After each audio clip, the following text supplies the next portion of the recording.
Hello my little warriors, welcome back. In this video, we shall see question number 2 of CBSE Class 10 exercise 8.3. Okay, the question states, write all other trigonometry ratios of A in terms of secant A. So, what all trigonometry ratios we know? We have sin A, cos A, tan A, cosecant A, secant A and cot A. Now, we need to write all this in terms of secant A. Very easy problem. So, first write sin A. Formula which links sin A to secant A is basically the trigonometry identity formula 1 plus tan square A is equal to secant square A. Okay. Now, therefore, tan square A will be equal to secant square A minus 1, or tan A will be equivalent to root of secant square A minus 1. But what is tan A? Tan A is basically sin A by cos A.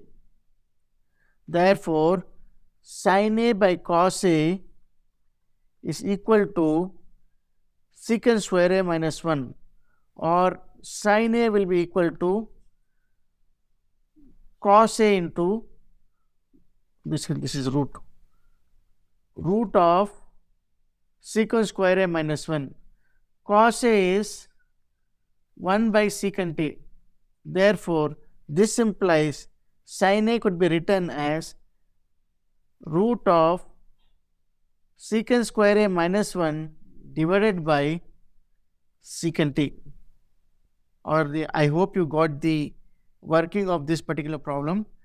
Okay, let's move into cos A. Cos A is very simple. Cos A is basically equal to 1 by secant A. Okay, so that is finished. Now let's see tan A. We have already written tan A. That is this part. We can write that here. So tan A will be equal to root of secant square A minus 1. Next one is cosecant A. Cosecant A. Cosecant A is 1 by sin A. So, we have sin A here and then we just write reciprocal of that. That will be cosecant A. So, cosecant A will be equivalent to secant A by root of secant square A minus 1. The last one is cot A. Okay. Cot A is 1 by tan A. So, whatever value of tan A we have, we write the reciprocal of that to cot A. That will be 1 by root of secant square A minus 1. Hope you got the working of this solution. Very simple problem. So, don't get confused because there is nothing to get confused in this. So, we will see in the next video. Thank you.